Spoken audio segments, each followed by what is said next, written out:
नमस्कार प्यारे बच्चों। आज हम आपसे चर्चा करेंगे आपके हिंदी विषय के पहले मॉडल टेस्ट पेपर पर। हमने पिछले वीडियो में आपके वस्तुनिष्ठ प्रश्न और 2 अंक के कुल 10 प्रश्न अथवा सहित कंप्लीट कर दिया था। तो आज हम आपके 3 अंक और 4 अंक के प्रश्नों पर चर्चा करेंगे, ठीक है। तो मॉडल टेस्ट पेपर जो हमारा पहला चल रहा था, आप जानते हैं कि लक्ष्य एकेडमी के द्वारा जो स्कूल एजुकेशन जो चल रहा है, इसके अंतर्गत क्या है यहाँ पर कि आपको मॉडल टेस्ट सीरीज करवाई जा रही है, जिसमें हम कक्षा 12वीं का आपका यहाँ से सबसे पहला जो मॉडल टेस्ट पेपर है उसके ऊपर चर्चा करेंगे, ठीक है। और इसमें आपने देखा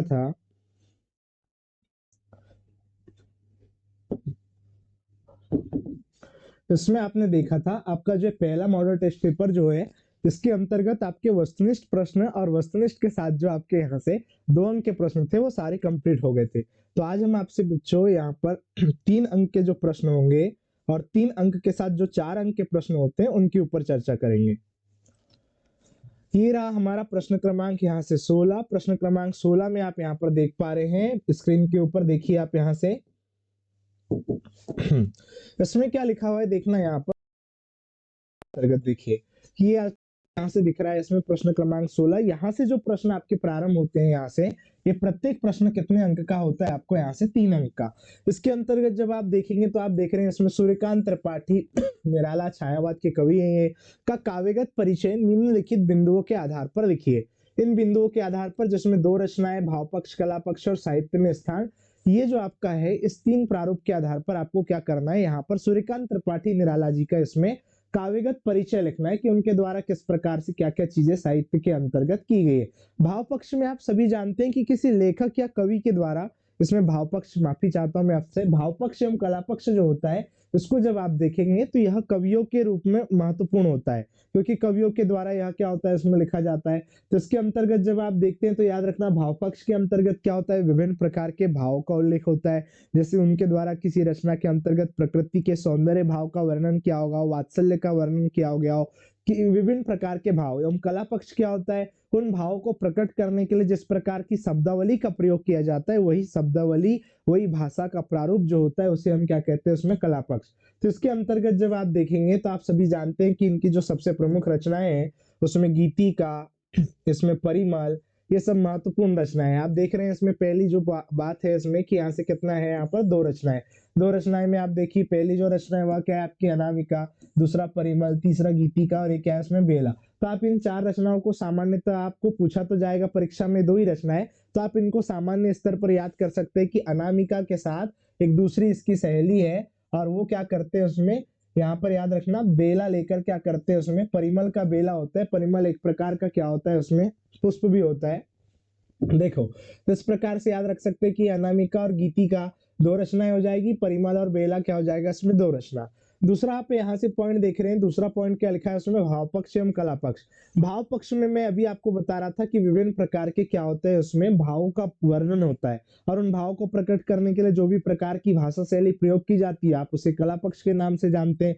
तो इसके अंतर्गत जब आप देखेंगे तो भाव पक्ष में सबसे पहला पॉइंट आप क्या देख रहे हैं, प्रेम और सौंदर्य, अर्थात प्रेम एवं सौंदर्य का मार्मिक चित्रण इनके द्वारा देखने को मिलेगा, जो छायावाद के लगभग सभी कवियों के माध्यम से यह देखने को मिलता है।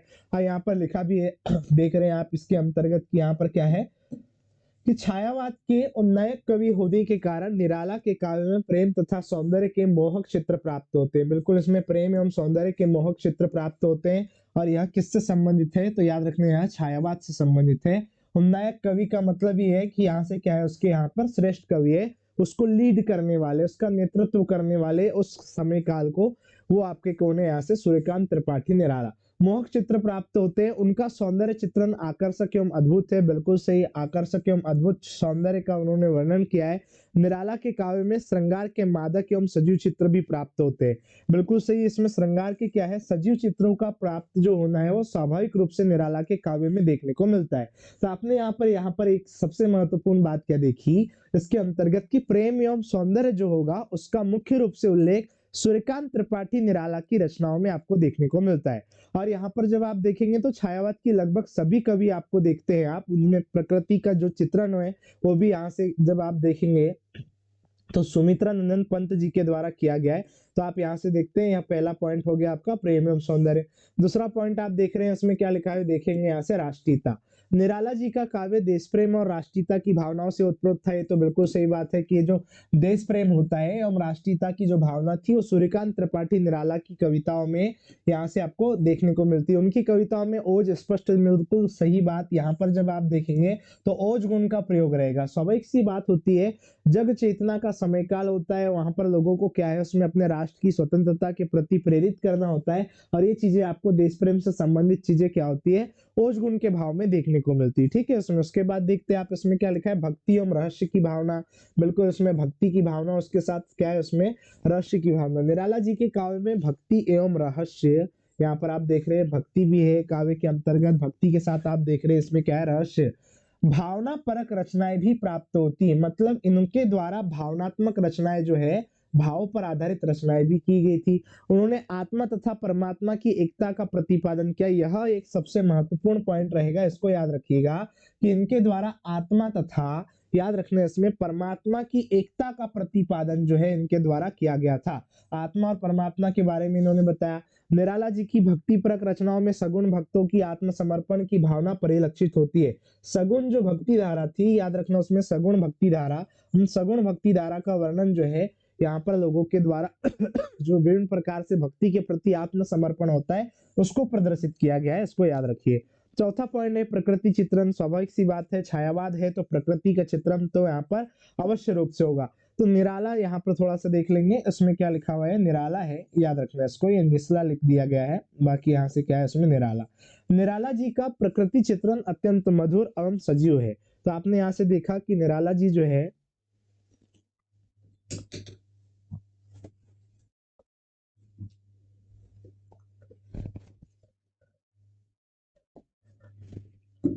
हाँ ठीक है, इसको थोड़ा देखते हैं। इसमें निराला जी का प्रकृति चित्रण अत्यंत मधुर एवं सजीव है।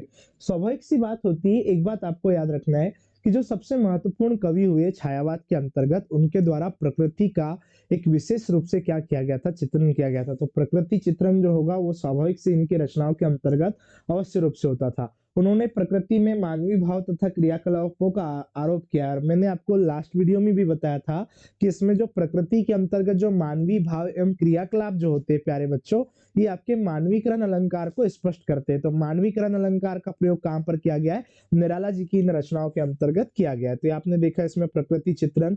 दूसरा जब आप देखेंगे प्रगतिवाद, यहाँ से आपको याद रखना है प्रगतिवादी दृष्टिकोण। प्रगतिवादी दृष्टिकोण में आप देख रहे हैं छायावाद का कवि होते हुए भी निराला जी को प्रगतिवाद का भी प्रथम कवि माना जाता है।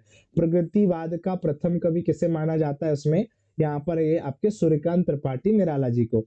ठीक है, उसके बाद क्या लिखा हुआ है, उनके काव्य में सामाजिक तथा आर्थिक विषमता के प्रति विद्रोह और समाज के दलित एवं शोषित वर्ग के प्रति करुणा का भाव है। यह तो सबसे महत्वपूर्ण लाइन होती है और एक सबसे महत्वपूर्ण बात होती है कि प्रगतिवाद क्या था, शोषितों के जो प्रति हमारी भावना होती थी, याद रखना कि वहां से एक विरोध की भावना, विरोधाभास का जो भाव होता था, ये जो शोषित वर्ग होते थे और जो शोषक यहाँ से माफी चाहते हैं, जो शोषक वर्ग जो होते थे, शोषक का मतलब जो शोषण करते थे, और शोषित जो होते थे उनके प्रति करुणा का भाव होता था, दया का भाव होता था, जिसका शोषण होता था। तो याद रखना है सामाजिक एवं आर्थिक विषमताओं का उल्लेख तो प्रगतिवाद में कूट कूट कर भरा है। समाज की जो कुरीतियां थी, समाज के अंतर्गत जो विभिन्न प्रकार के जो अनैतिक कार्य हो रहे थे, उन कार्य के ऊपर क्या था, वह एक प्रकार का पटापेक्ष था। तो याद रखना उसमें कि सामाजिक तथा आर्थिक विषमता के प्रति क्या था, उसमें लोगों में विद्रोह था। और समाज के दलित एवं शोषित वर्ग के प्रति क्या है, करुणा का भाव है। तो समाज के जो दलित एवं शोषित वर्ग के प्रति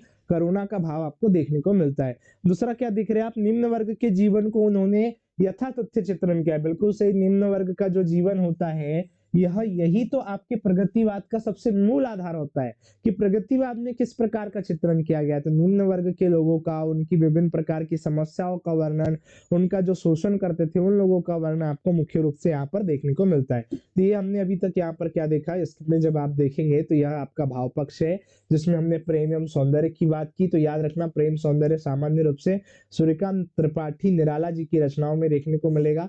दूसरा क्या है, राष्ट्रीयता की भावना है, इसको भी याद रख लीजिएगा। भक्ति एवं रहस्य की भावना होगी, प्रकृति का चित्रण होगा, ये दो चार चीजें आपको याद रखना है। इसके बाद प्रगतिवादी दृष्टिकोण भी यहाँ पर आपको देखने को मिलेगा। अब हम बात करते हैं प्यारे बच्चों इसमें कला पक्ष पर।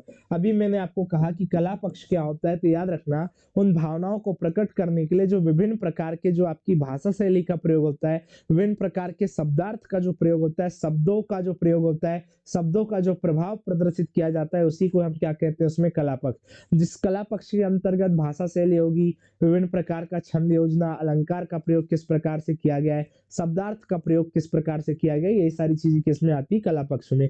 सबसे पहला पॉइंट आप देख भी पा रहे हैं कि यहाँ पर क्या लिखा हुआ है, कला पक्ष के अंतर्गत सबसे महत्वपूर्ण पॉइंट है इसमें भाषा।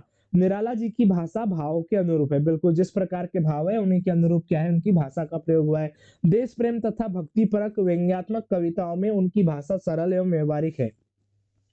देश प्रेम के बाद क्या लिखा है, भक्ति परक व्यंग्यात्मक कविता है। इसको जब आप देखेंगे तो देश प्रेम रहेगा और इसके साथ साथ क्या है उसमें भक्ति परक व्यंग्यात्मक कविता है। उनकी भाषा सरल एवं व्यवहारिक है, बिल्कुल सही, सरल एवं व्यवहारिक भाषा का प्रयोग लगभग अधिकांशतः कवियों के द्वारा किया जाता था। उसका एक सबसे महत्वपूर्ण कारण ये होता था ताकि उनकी रचनाएं जो है वो सामान्य से सामान्य व्यक्ति तक भी पहुंच जाए, उनकी रचनाओं के बारे में सामान्य व्यक्तियों तक भी क्या हो जाए वहां पर वो पता चल सके। इस प्रकार से यहाँ पर रचनाओं में सरल भाषा का प्रयोग किया जाता था।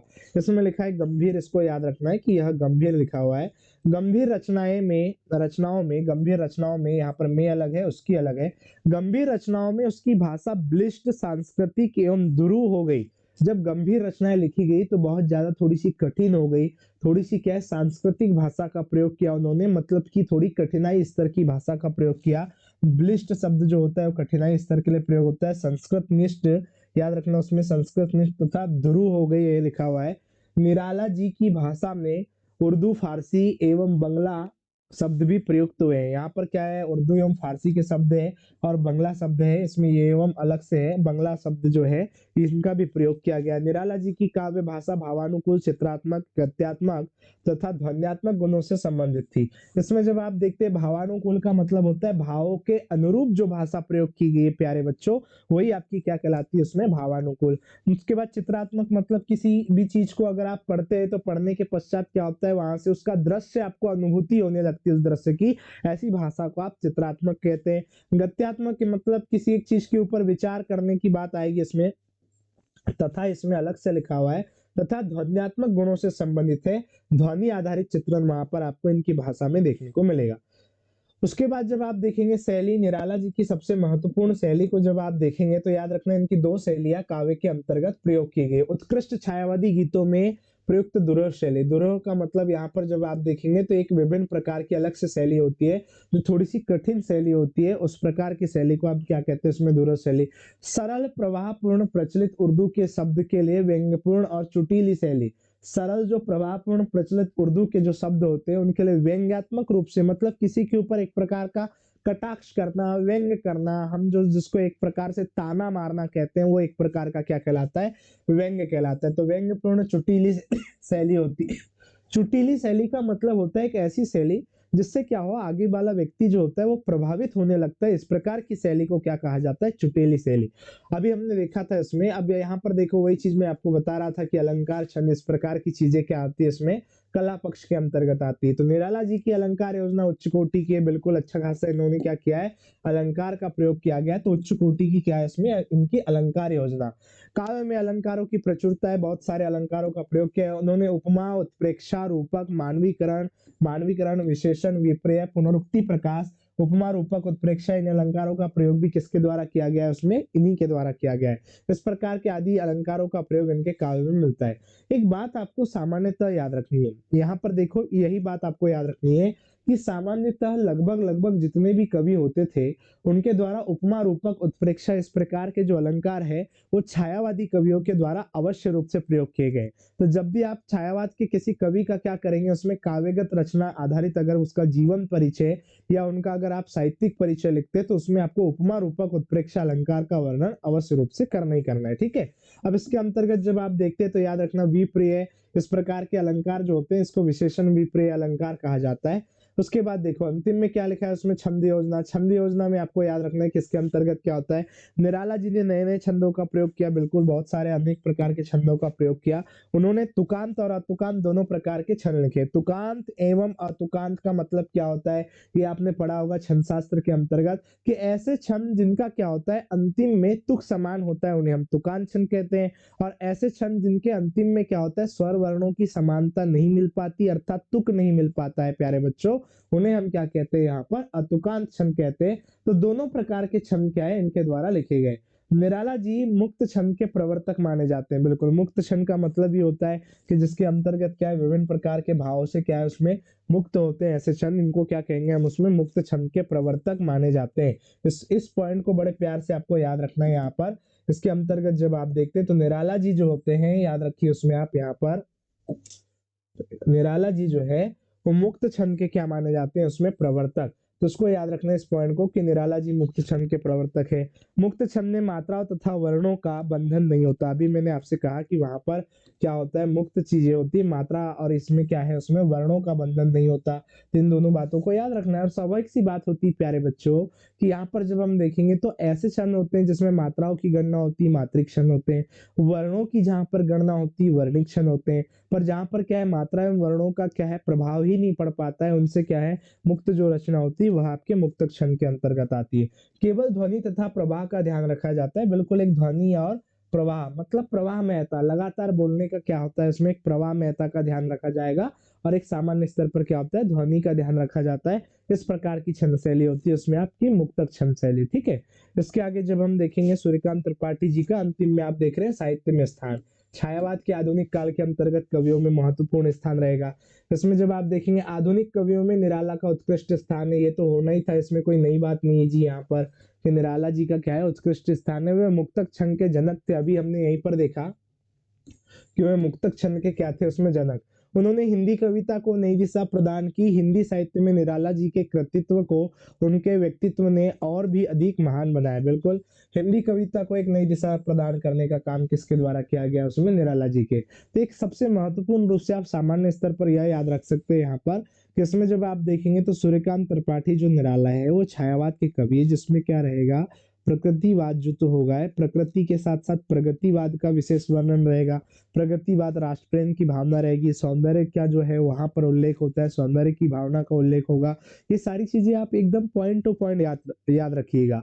और अगर आप देखते हैं प्यारे बच्चों तो याद रखना है आपको यहाँ से दो दो लाइन या एक से आपकी यहाँ से दो लाइन आप इसके अंतर्गत अवश्य लिखिएगा, ताकि आपको यहाँ पर क्या है एक प्रभावशाली लेखन हो सके किसी काव्य का परिचय, यहाँ पर कवि के परिचय के अंतर्गत, जिसमें आपको अच्छे अंक 3 के 3 अंक आपको यहाँ पर मिल सके। ठीक है, उसमें तो यदि आप देखेंगे तो यहाँ से कम अब हम यहाँ पर आपको पढ़ा रहे तो अभी सारी चीजें विस्तृत रूप से बता रहे हैं, पर याद रखना है कि अगर आप भाव पक्ष लिखते हैं तो कम से कम आप 3 पॉइंट अवश्य लिखिए। जैसे आप प्रेम एवं सौंदर्य लिखेंगे, राष्ट्रीयता की भावना या राष्ट्रीयता, भक्ति एवं रहस्य भावना। इसमें आप देख रहे हैं प्रकृति चित्रण, हमने यहाँ पर 4 पॉइंट आपको बता दिया। प्रकृति चित्रण के बाद प्रगतिवादी दृष्टिकोण, मेरे द्वारा यहाँ पर आपको 5 पॉइंट बताए गए हैं, पर आप कम से कम वहां पर 3 पॉइंट को परीक्षा में अवश्य लिखिएगा। यदि आप इतना वर्णन भी नहीं लिख सकते तो आप सामान्य रूप से एक वर्णन लिख सकते हैं। आपकी यहाँ पर मानसिक अवधारणाओं का एक सबसे महत्वपूर्ण भाग होता है कि यदि आपको प्रगतिवाद के बारे में लिखना है तो आप प्रगतिवाद में क्या है वो सारी चीजें आपको पता होनी चाहिए। अगर आपको सौंदर्यता की भावना के बारे में लिखना है तो सौंदर्यता का क्या उल्लेख होता है वो चीजें आपको पता होनी चाहिए। तो आप उसमें एक सामान्य लेखन भी कर सकते हैं। और अभी मैंने आपसे कहा था कि कला पक्ष में आप 2-4 चीजें जैसे भाषा, उसके बाद एक अलग से शैली होगा, इसमें अलंकार योजना और इसमें छंद योजना, ये सबसे महत्वपूर्ण रूप से क्या हो सकती है कि यहाँ पर याद रखना है कला पक्ष में शामिल हो सकता है। और उसके बाद जब आप देखेंगे तो अंतिम में क्या रहेगा साहित्य में स्थान। दूसरा यहाँ पर जब देखते हैं ये हमारा इसमें प्रश्न क्रमांक 16 का कंप्लीट हुआ है।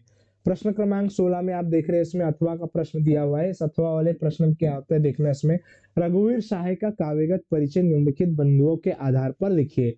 यहाँ पर सेम आपकी महत्वपूर्ण रूप से समान रूप का प्रश्न आपको यहाँ पर दिया हुआ है कि अब यहाँ पर आपको क्या करना है, इसमें रघुवीर सहाय का काव्यगत परिचय, इसके आधार पर जब आप देखेंगे वही सारी चीजें इसमें की 2 रचनाएं, भाव पक्ष कला पक्ष कहाँ होता है कवियों के अंतर्गत, ये सबसे महत्वपूर्ण पॉइंट होता है, उनके साहित्य में स्थान ये भी रहेगा यहाँ पर।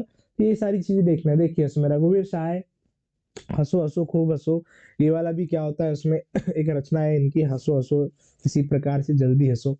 देखिए रचनाओं की जब हम बात करते हैं तो याद रखना इनकी सबसे महत्वपूर्ण जो आप रचना देख रहे हैं, 2-3 मैं आपको बता रहा हूँ, आपको वैसे भी 2 ही याद रखने हैं। सीढ़ियों पर धूप में, सीढ़ियों पर आप बैठे रहते हैं अभी के समय पर और वहां पर क्या है उसमें धूप में बैठे रहते हैं।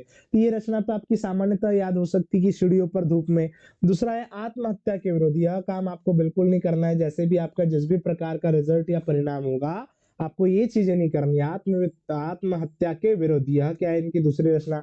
हंसो हंसो जल्दी हंसो, इसी की हम बात कर रहे थे यहाँ पर कि हंसो हंसो जल्दी हंसो है या खूब हंसो नहीं है। लोग भूल गए, ये वाली जो बात है आपको याद रखना, यह उनकी चौथी महत्वपूर्ण रचनाओं में से। और कुछ पते कुछ चिट्ठियां, इसको भी ऐसे ही नॉर्मली मैंने यहाँ से टाइप करवा दिया था। यहाँ पर क्या लिखा है, एक समय था, यह भी क्या है इनकी एक रचना है। तो आपको याद रखना है इसके अंतर्गत मुख्य रूप से 2-3 रचनाएं आपको यहाँ से याद रखनी है, जिसमें आप क्या कर सकते हैं, सीढ़ियों पर धूप में यह एक रचना हो जाएगी, आत्महत्या के विरोध यह दूसरी रचना, हंसो हंसो जल्दी हंसो ये क्या हो जाएगी आपकी यहाँ से तीसरी रचना, और लोग भूल गए हैं यह भी आप देखेंगे यह क्या है उसमें चौथी रचना। तो ये 4 प्रकार की रचनाओं को आप सामान्य स्तर पर भी याद रख सकते हैं। अगर आपने 1 वर्ष अच्छे से पढ़ाई की है तो ये 4 रचनाएं आपको याद रखने में कोई बहुत बड़ी बात नहीं रहेगी। ठीक है, इसमें देखिए इसके बाद क्या लिखा है उसमें, भाव पक्ष कला पक्ष, वही चीज यहाँ पर हम देखते हैं। पर इनके बारे में एक बात याद रखिएगा प्यारे बच्चों कि यह जो किसी भी कवि के अंतर्गत जब भी आप भाव पक्ष की चर्चा करते हैं तो याद रखना है आपको कि भाव पक्ष जो होता है वो उनकी रचनाओं के आधार पर होता है, किस प्रकार की रचना उनके द्वारा लिखी गई। यदि प्रकृति चित्रण किया गया किसी विशेष प्रकार की गतिविधियों को वहां पर सम्मिलित करके तो वहां सौंदर्य आदि की भावना हो सकती है। पर किसी व्यक्ति के द्वारा समाज के ऊपर काफी सारी चीजें लिखी गई है तो समाज में किसी विभिन्न प्रकार का सौंदर्य नहीं होगा। तो समाज की स्थिति, समाज की समस्याएं, विभिन्न प्रकार की गतिविधियों का वर्णन जो होता है वो रघुवीर शाह जी की रचनाओं में आपको देखने को मिलता है। तो हम इसमें यहाँ पर देख रहे हैं भाव पक्ष में समकालीन समाज का चित्रण, मतलब इनके द्वारा समाज का चित्रण किया गया है। क्या कहा गया है इनके द्वारा, याद रखना है इसमें यहाँ पर लिखा है कि रघुवीर शाह ने समकालीन समाज का यथार्थ चित्रण किया है, अर्थात इनके द्वारा समाज में जो चीजें घटित हो रही थी उसका यथार्थ चित्रण किसके द्वारा किया गया है, इसमें रघुवीर शाह के द्वारा। इनके काव्य में सामाजिक यथार्थ के प्रति विशिष्ट सजमत लिखा है उसमें। इनके काव्य में सामाजिक यथार्थ के प्रति विशिष्ट क्या है उसमें, सहमति या सजमत भी कह सकते हैं हम उसमें। सजमत दृष्टि गोबर होती है, दृष्टि गोबर नहीं है इसमें, यहाँ पर जब हम देखेंगे तो ये दृष्टि गोचर है, याद रखना उसमें आप दृष्टि गोचर होती है। तो यहाँ पर क्या है उसमें समाज के प्रति दृष्टि गोचर होती है। इन्होंने सामाजिक व्यवस्था, शोषण, विडंबना आदि का यथार्थ चित्रण किया है। और आप भी जानते हैं प्यारे बच्चों की जब भी कोई समाज के ऊपर दिखेगा तो विभिन्न प्रकार का जो प्राचीनतम सामाजिक व्यवस्था हुआ करती थी वहां पर क्या है बहुत सारी चीजें क्या थी, वो कुरीतियों पर आधारित समाज था। विभिन्न प्रकार की जो रीतियां होती थी वहां पर, विभिन्न प्रकार का जो कार्यशैली होती थी उसमें क्या है, विभिन्न प्रकार की कार्यशैलियों में क्या है अलग अलग प्रकार की चीजें क्या होती है वहां पे असामाजिकता की ओर लेकर जाती थी उनको। तो इसलिए वहां पर कहा गया है कि इनके सामाजिक व्यवस्था, इनके द्वारा जो सामाजिक व्यवस्था के बाद शोषण एवं विडंबना आदि का यथार्थ चित्रण इनकी रचनाओं के अंतर्गत किया गया है। तो याद रखना कि समकालीन जो सामाजिक व्यवस्था होती थी उस सामाजिक व्यवस्था के ऊपर इन्होंने क्या किया है उसमें चित्रण या वर्णन किया है। दूसरा आप देख रहे हैं यहाँ पर सांस्कृतिक एवं राजनीतिक चेतना, बिल्कुल इसमें सांस्कृतिक एवं राजनीतिक चेतना का विवरण भी इनकी रचनाओं में देखने को मिलता है। शाह के काव्य में राजनीतिक एवं सांस्कृतिक चेतना प्रखर चित्रण हुआ है, मतलब राजनीतिक के साथ साथ क्या रहेगा, राजनीतिक एवं क्या है उसमें सांस्कृतिक चेतना का क्या है उसमें प्रखर चित्रण हुआ है। उनकी अनेक कविताएं समकालीन समाज को जागृत करने का आह्वान करती है। उनकी जो कविता है उनके समकालीन समाज को जागृत करने का काम करती है, अर्थात इनकी कविताओं के द्वारा क्या किया गया था उसमें समाज में एक नई चेतना, जग चेतना लाई गई और इनके द्वारा लोगों को क्या है उसमें जागृत करने का कार्य जो है वहां पर किया गया था। ये बात आपको याद रखना है। दूसरा क्या है, मध्यम वर्गीय जीवन का चित्रण, यह वही सामाजिक व्यवस्था से संबंधित है। कवि ने अपने काव्य में मध्यम वर्गीय जीवन के तनाव एवं विडंबनाओं का वर्णन किया है। बिल्कुल जो मध्यम वर्गीय जीवन होता है प्यारे बच्चों उसमें सामान्य सी चीजें होती है। आप भी ग्रामीण अंचल या क्षेत्र में रहते हैं, आप देखते हैं कि वहां पर काफी सारी चीजें क्या होती है, वहां पर अभाव के चक्कर में या अभाव के कारण क्या होता है, तनाव हो जाता है, विडंबनाएं होती काफी सारी। वह कवि और शेष दुनिया के बीच का अनुभूत तनाव था, तनाव है जो कवि को निरंतर यहाँ पर जब आप देखते हैं निरंतर आंदोलित करता रहता है। तो इनके बीच जब आप देखेंगे तो कवि ने मुख्य रूप से क्या किया है, सामाजिक क्षेत्र के अंतर्गत जो रहने वाले लोग हैं उनके द्वारा जो विशेष रूप से तनाव जो है, उनकी समस्याएं जो है, उनका वर्णन जो है मध्यम वर्गीय परिवारों का, उस प्रकार की गतिविधियों को भी लिखा है यहाँ पर। उसके बाद क्या है, भ्रष्टाचार का चित्रण, बिल्कुल इनके द्वारा क्या किया गया, इसमें भ्रष्टाचार का चित्रण भी किया गया है। तो एक बात याद रखना है, भ्रष्टाचार का चित्रण। रघुवीर शाह ने अपने काव्य में समकालीन समाज में फैले भ्रष्टाचार का यथार्थ चित्रण किया। और स्वाभाविक सी बात होती है यहाँ पर, जब हम देखते हैं तो अगर कोई ग्रामीण क्षेत्र या विभिन्न प्रकार का क्षेत्र, कैसे भी क्षेत्र होता है, उसमें क्या होता है, जब अशिक्षा होती है लोगों में, जब उसके बारे में या जानकारी का अभाव होता है, तो स्वाभाविक गतिविधि होती है कि वहां पर भ्रष्टाचार अवश्य होता है। तो भ्रष्टाचार किससे संबंधित होगा, जैसे आप देखते हैं तो आपको याद रखना है कि भ्रष्टाचार की समस्या है तो यहाँ पर सामाजिक जो क्षेत्र होता था उस समय रहता ही था। आत्महत्या के विरुद्ध एक नाटकीय एकालाप है, तो आत्महत्या जो कर लेते थे उसमें समाज के जो लोग, उसके विरुद्ध भी क्या है, उन्होंने यहाँ पर एक नाटकीय एकालाप लिखा है जिसमें भ्रष्टाचार को धनात्मक रूप से अंकित किया गया है। तो इनके द्वारा एक जो सबसे महत्वपूर्ण चीज बताई गई है आत्महत्या के विरुद्ध। तो आपको याद रखना है कि इस प्रकार की चीजें हो जाती थी भ्रष्टाचारियों के द्वारा, कि लोग क्या होते थे उसमें आत्महत्या तक वहां पर क्या है विभिन्न प्रकार की चीजें कर लेते थे। और स्वाभाविक सी बात है, कृषकों के द्वारा आत्महत्या का जो मामला होता है वह कोई नया नहीं होता। आज भी वर्तमान समय में आधुनिक काल के अंतर्गत भी आप देखते हैं कि काफी सारे ऐसे कृषक होते हैं जो शोषित महसूस करते हैं और उस वजह से क्या करते हैं, उसमें भ्रष्टाचार आदि के कारण क्या करते हैं, उसमें आत्महत्या कर लेते हैं। तो उसी के विरुद्ध इन्होंने क्या किया, एक नाटकीय एकालाप किया, इसमें नाटक के माध्यम से इन्होंने प्रस्तुत किया है लोगों के समक्ष भ्रष्टाचार से संबंधित समस्या को। उसके बाद जब आप देखेंगे कला पक्ष में वही सारी चीजें कि एक भाषा रहेगा, दूसरा शैली, तीसरा अलंकार और चौथा क्या होता है, छंद। तो ये आपको चार बात जो है उसमें, ये तो आपको भूलना ही नहीं कि सबसे महत्वपूर्ण बात क्या करना है, भाषा। भाषा के बाद दूसरा एक पॉइंट क्या रहेगा, शैली। शैली के बाद आपको क्या करना है, उसमें अलंकार का प्रयोग। और अलंकार के बाद क्या करना है, उसमें छंद का प्रयोग। इसमें चार प्रकार की चीजें आपको यहाँ से इसमें कला पक्ष में। तो भाषा क्या है, रघुवीर शाह की भाषा शुद्ध साहित्यिक खड़ी बोली है। जब आप देखेंगे शुद्ध साहित्यिक खड़ी बोली क्यों है, तो आपको याद रखना है कि शुद्ध साहित्यिक खड़ी बोली का सबसे महत्वपूर्ण कारण है कि क्योंकि सामाजिक चित्रण किया गया है इनकी रचनाओं में। समाज की जो गतिविधियां है, समाज में जो समस्या है, उनको यदि आप क्या करते हैं, उल्लेखित करते हैं, तो समाज के अंतर्गत जिस प्रकार से सीधी खड़ी बोली का प्रयोग किया जाता है उसी प्रकार की चीजों को यहाँ पर आपको प्रदर्शित करना होता है। जिसमें संस्कृत के तत्सम, संस्कृत के शब्द तत्सम, उसके बाद क्या है तद्भव, एवं विदेशी भाषाओं के शब्दों का भी समायोजन हुआ है। विदेशी भाषाओं के शब्दों को भी इन्होंने इन रचनाओं के अंतर्गत शामिल किया है। वास्तव में इनकी भाषा सरल, साफ सुथरी एवं यहाँ पर जब आप देखेंगे सदी हुई, वास्तव में इनकी जो भाषा है वो कैसी है, सरल है, साफ सुथरी है एवं सदी हुई भाषा है। तो ये सामान्य सी चीजें होती है, इसको आप अपने मन से भी लिख सकते हैं सीधा कि किसी भी कवि विशेष की जो भाषा है वो सरल एवं सटीक भाषा का प्रयोग तो होगा ही, ताकि लोगों को क्या है उसमें समझ आ जाए उनकी रचनाएं। इनकी भाषा नगरीय शहरी होते हुए भी सहज व्यवहार करती है। मतलब इनकी भाषा मुख्य रूप से क्या है, नगरीय भाषा है, शहरी भाषा है। और नगरीय एवं शहरी भाषा का प्रयोग करते हुए भी सहज व्यवहार को प्रदर्शित करने वाली भाषा का प्रयोग जो है वो रघुवीर शाह ने अपनी रचना के अंतर्गत किया है। यही बात आपको क्या है उसमें प्यारे बच्चों अच्छे से याद रखनी है। शैली की जब हम बात करेंगे तो किस प्रकार की शैली होती है, तो समाज में क्या होता है, शोषक वर्ग के प्रति इन्होंने कटाक्ष किया होगा, ताना दिया होगा, तो एक व्यंग्यात्मक शैली का प्रयोग हुआ होगा, जिसको जब आप देखेंगे रघुवीर शाह यहाँ पर शैली के अंतर्गत, रघुवीर शाह ने अपनी कृतियों में विभिन्न शैलियों को अपनाया है।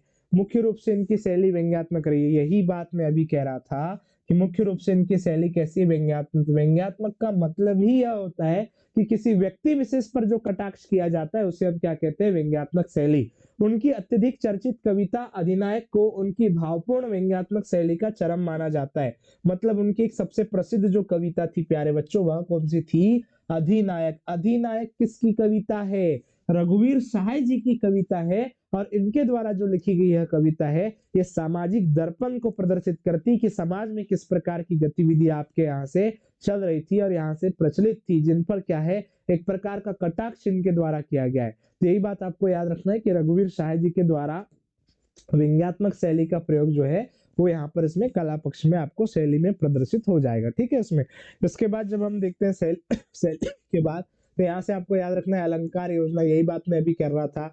रघुवीर शाह आधुनिक काव्य भाषा के मुहावरों को पकड़ने में अत्यंत कुशल है। कुशल में शक्कर का श होता है, कुशल है।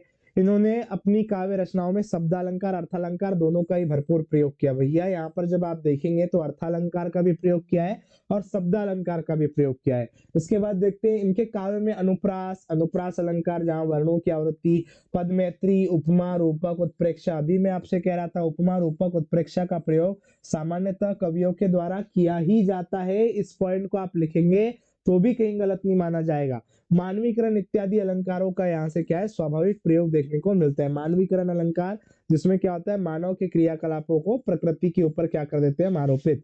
अंतिम पॉइंट आप यहाँ पर क्या देख रहे हैं, उसमें छंद योजना। छंद योजना को जब आप देखेंगे, रघुवीर साय ने अपनी कविताओं में मुक्तक छंद का प्रयोग किया है। मुक्तक छंद के बारे में अभी हम कुछ देर पहले भी सूर्यकांत त्रिपाठी निराला जी की रचनाओं में भी हम यहाँ पर उनके जब आप साहित्यिक परिचय पढ़ रहे थे उसमें भी वर्णन कर रहे थे कि मुक्तक छंद मतलब जो मात्रा एवं वर्णों से क्या होता है, मुक्त होता है, इस प्रकार के छंदों का प्रयोग किया है। इन्होंने अपनी कविताओं के माध्यम से मुक्तक छंद को नई पहचान दी। मतलब मुक्तक छंद जो है यह क्या है, उसमें यहाँ से सबसे मुख्य छंद है, इनके द्वारा काव्य में प्रयोग किया गया हुआ, तो इसको आपको याद रखना है, ठीक है। उसमें इसके बाद हम यहाँ पर इनका साहित्य में स्थान देखेंगे। सबसे अंतिम पॉइंट होता है साहित्य में स्थान। रघुवीर सहाय एक लंबे समय तक याद रखे जाने वाले कवि है। ये तो आपको याद रखना है कि ये तो बिल्कुल सही बात होती है, सभी कवि लंबे समय तक याद होते हैं। राजनीतिक यहाँ पर जब आप देखेंगे तो सहाय राजनीति पर कटाक्ष करने वाले कवि थे। मतलब राजनीति जो होती थी उस समय पर, उस पर कटाक्ष करने वाले कवि कौन थे, उसमें यहाँ से रघुवीर सहाय। मूलतः उनकी कविताओं में पत्रकारिता के तेवर और अखबारी अनुभव दिखाई देता था। पत्रकारिता के तेवर एवं अखबारी अनुभव, इस पॉइंट को आपको याद रखना है कि यह किसकी रचनाओं में दिखाई देता था, तो रघुवीर शाह जी की रचनाओं के अंतर्गत ये दोनों चीजें आपको यहाँ से देखने को मिलती थी। तो पत्रकारिता अर्थात यहाँ पर सामाजिक दर्पण, एक प्रकार से क्या है, लोगों के ऊपर कटाक्ष करना कि यहाँ पर जो समाज में समस्या है उनका ऊपर क्या करना, वहां से प्रदर्शित करना, लोगों तक उस जानकारी को पहुंचाना, समस्याओं का निदान करना, इस प्रकार की सारी चीजें क्या थी उसमें, ये आपकी यहाँ से प्रदर्शित थी इनके काव्य रचना में। भाषा और शिल्प के मामले में उनकी कविताएं नागार्जुन की याद दिलाती। नागार्जुन के जैसे ही आप क्या करते थे कविता। हिंदी साहित्य में उनका योगदान अविस्मरणीय है, ये तो सभी के साथ होता है। उनको इस विलक्षण योगदान के लिए साहित्य में उनका स्थान उनको इस विलक्षण योगदान के लिए साहित्य में उनका स्थान अत्यंत उच्च कोटि का है। ये सामान्य सी जो दो तीन पंक्तियां होती है वो आप अपने मन से भी लिख सकते हैं कि उनके इस अतुल्य योगदान के लिए उनका साहित्य में एक विशेष स्थान है। और यहाँ पर क्या होता है, रघुवीर सहाय जी है वो आपके हिंदी साहित्य के अंतर्गत उसमें क्या होगा कि सामाजिक क्षेत्र के यहाँ पर विशेष विभिन्न प्रकार की चीजों के समस्याओं के को प्रदर्शित करने के लिए क्या है, उसमें सदैव विस्मरणीय रहेंगे, अविस्मरणीय रहेंगे। इस प्रकार की चीजें क्या होती है, आप आराम से वहां पर क्या कर सकते हैं, लिख सकते हैं। तो आपको याद रखना है कि ऐसे वाले जो पॉइंट होते हैं इनको आप अपने मन से भी लिख सकते हैं, कोई बड़ी बात नहीं है। पर दो तीन जो पॉइंट होते हैं वो आपको याद रखना है कि राजनीति पर कटाक्ष करने वाले सबसे महत्वपूर्ण कवि कौन है, रघुवीर शाह। पत्रकारिता एवं अखबार के अनुभव को आप देखते हैं, ये कौन है आपके, रघुवीर शाह। इस प्रकार की चीजों का उल्लेख आपको यहाँ से देखने को मिलता है, ठीक है। इसके बाद जब आप देखते हैं, आप प्रश्न क्रमांक यहाँ से आपका 16 कंप्लीट हुआ। प्रश्न क्रमांक 16 के बाद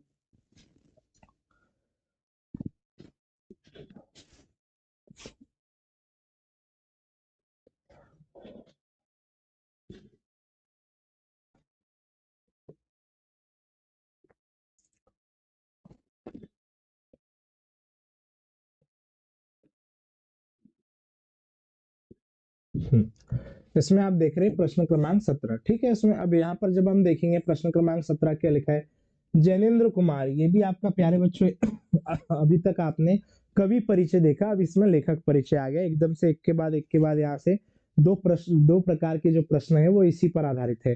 तो प्रश्न क्रमांक 16 में आपने आपके पाठ्य पुस्तक के अंतर्गत जो कवि थे उनका महत्वपूर्ण रूप से उल्लेख देखा था। अब आप प्रश्न क्रमांक 17 देख रहे हैं। जैनेन्द्र कुमार का साहित्यिक परिचय निम्न बिंदुओं के आधार पर लिखिए। तो यहाँ जो जैनेन्द्र कुमार नाम के जो आपके कवि होते हैं इनका क्या करना है आपको, इसमें साहित्यिक परिचय निम्न बिंदुओं के आधार पर लिखना है।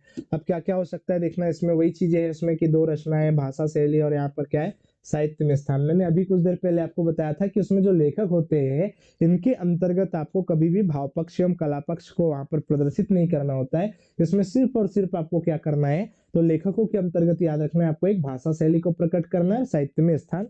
अरे दो रचनाएं तो ये सामान्यतः होता है उसमें।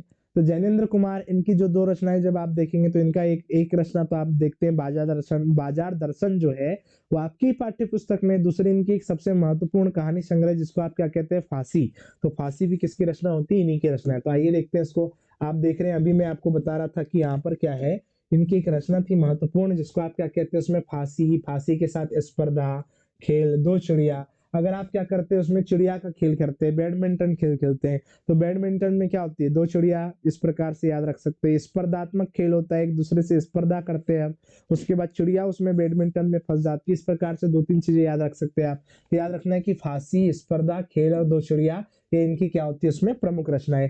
भाषा की जब हम बात करेंगे, जैनेंद्र जी की भाषा के दो रूप देखने को मिलते हैं। पहला रूप उपन्यास और यहाँ पर जब आप देखेंगे कहानियों में, तो याद रखना इनका जो पहला रूप होता है प्यारे बच्चों, यह उपन्यास एवं कहानियों में देखने को मिलता है, जो सरल एवं सहज होता है। तो इनके द्वारा जो उपन्यास एवं कहानियों में जो आपके भाषा का स्वरूप प्रदर्शित किया गया है वो सरल एवं सहज स्वरूप प्रदर्शित किया गया है, ये बात आपको याद रखनी है।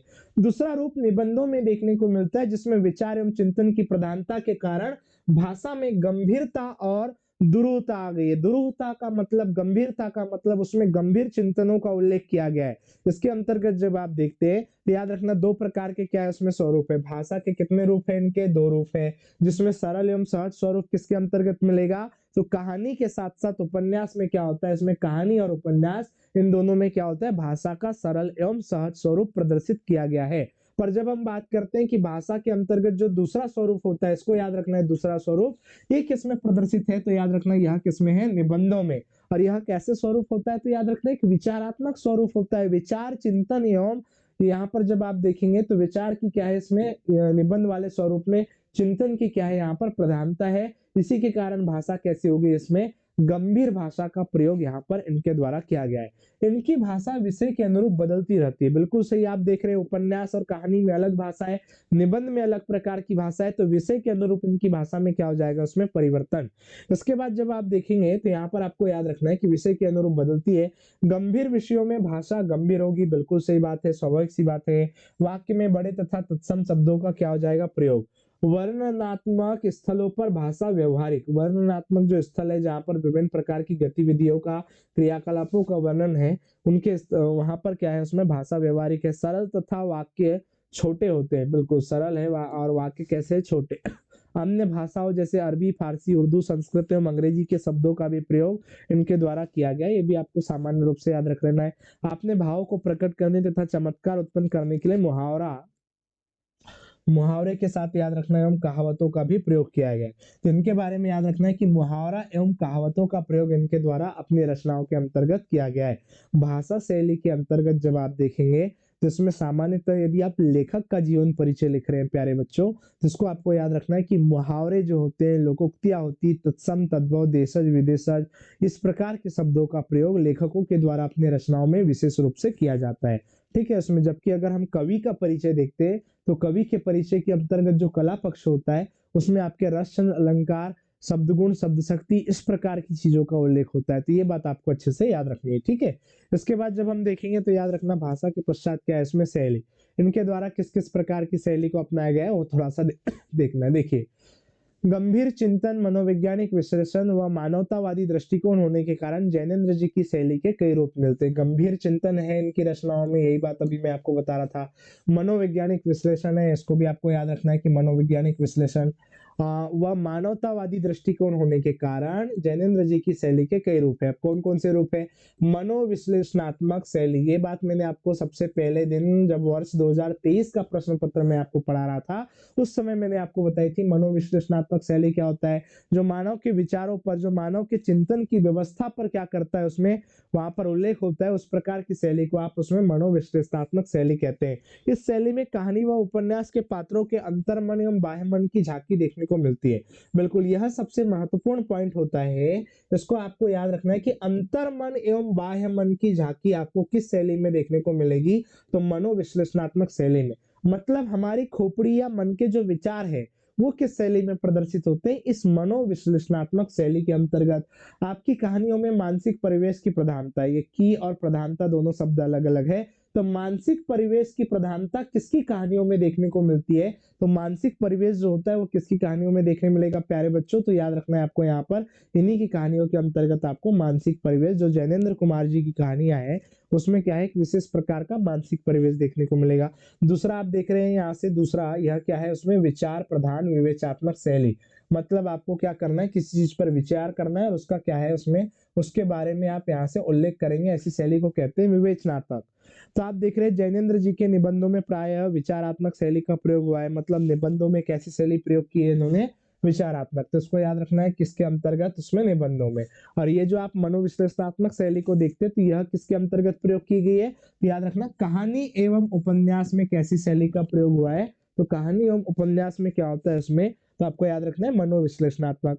अब आप देख रहे हैं विचार प्रधान विवेचनात्मक शैली का प्रयोग है, जिसमें भावों की गंभीरता एवं विचारों की बहुलता होती है। बिल्कुल सही, गंभीर भाव एवं विचारों को प्रकट करने वाली शैली ही क्या होती है आपके यहाँ पर, तो ये आपकी यहाँ से कहलाएगी विचार प्रधान वाली आपकी विवेचनात्मक शैली।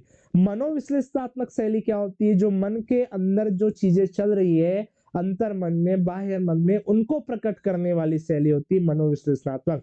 पर विचारात्मक क्या होती है, जो आपके अंदर जो चिंतन प्रभाव विचार जो चीजें होती है उनको प्रकट करने का वहां पर क्या होता है, इस शैली के अंतर्गत चीजें होती है। तो आपको याद रखना है वर्णनात्मक शैली, वर्णनात्मक या वर्णन किया जाएगा किसी चीज का, किसी विशेष स्वरूप का, ऐसी शैली को आप वर्णनात्मक शैली कहते हैं। कथा में जीवंतता लाने के लिए आपने शैली का प्रयोग किया, बिल्कुल सही। किसी कहानी को अगर जीवंत प्रदान करना है, सजीव चित्रण को प्रदान करना है, तो इस प्रकार की शैली के लिए आपको वर्णन करना आवश्यक है। यदि मैं आपको एक नदी का दृश्य बता दूं या किसी मेले का दृश्य बता दूं, या अगर क्या होता है किसी अगर आप क्या है पर्यटन करने गए, किसी झरना को देखने गए, तो आपको उस झरना के बारे में जब संपूर्ण जानकारी बताई जाएगी, तो इस प्रकार की शैली को कहा जाता है वर्णनात्मक। वर्णन धनात्मक शब्द है वहां पर, इस प्रकार से। तो जीवंतता अर्थात इसमें सजीवता लाने के लिए आपने शैली का प्रयोग किया है, अपनी यहाँ से काव्य रचनाओं में किया है। इस प्रकार घटना व पात्रों के चरित्र की प्रस्तुति के लिए शैली को अपनाया जाता है, घटना को प्रदर्शित करने के लिए, जिसमें वाक्य छोटे होते हैं। इसको आपको याद रखना है, वाक्य कैसे होते हैं, छोटे, व शब्द सरल होते हैं। याद रखना उसमें सरल कैसे होंगे, उसमें शब्द होंगे। तो आपको याद रखना है कि ये जो आपकी वर्णनात्मक शैली होती है प्यारे बच्चों, ये क्या करती है, उसमें किसी विशेष प्रकार की घटना का क्या करती है, उल्लेख करती है। तो आप यहाँ से दो तीन चीजें याद रखना कि एक मनोविश्लेषणात्मक, दूसरा विचारात्मक, और तीसरा क्या है उसमें वर्णात्मक शैली है, इसको याद रखिएगा। इसके बाद जब हम देखेंगे क्या है भावात्मक शैली, तो भावात्मक शैली का भी उल्लेख है। जैनेन्द्र जी की कहानियों में मानव मन के रहस्यों का उद्घाटन हुआ है। मानव का जो मन होता है उसको प्रकट करने वाले जो रहस्य है, उनके मस्तिष्क में जो रहस्य होते हैं उनको प्रकट किया गया है। क्योंकि व्यक्तिवादी कथाकार होने के कारण सामाजिक परिवेश के स्थान पर मानसिक परिवेश को प्रधानता मिले, जिससे आपकी शैली भावात्मक होती है। जब आप किसी व्यक्ति विशेष की सामाजिक चीजों को छोड़ते हुए उसके मन के ऊपर क्या करते हैं, आप यदि विचार करते हैं उसके मन में क्या सोच चल रही है, तो हमारा जो मन होता है वह किससे संलग्न होता है, जुड़ा होता है, भावों से जुड़ा होता है। हमारे मन में विभिन्न प्रकार के भाव चलते हैं। तो जब आप क्या करते हैं उसमें भावात्मक चीजों को प्रकट करते हैं, तो स्वाभाविक सी बात होती है आपके मन के विचारों को प्रकट करने का वहां पर क्या होता है, बोध होता है। तो आपके भावात्मक शैली के अंतर्गत वही चीजें कही गई है कि इनकी कहानियों में मानव मन के रहस्य का उद्घाटन हुआ है।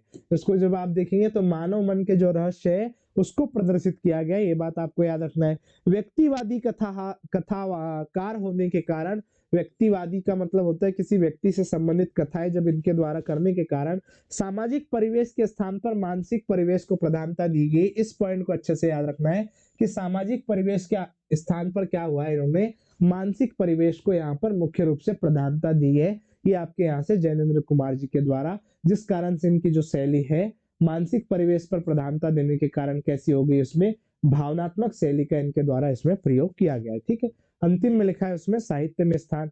साहित्य में स्थान की जब हम बात करते हैं तो याद रखना श्रेष्ठ उपन्यासकार, उसके बाद क्या इसमें कहानीकार, निबंधकार।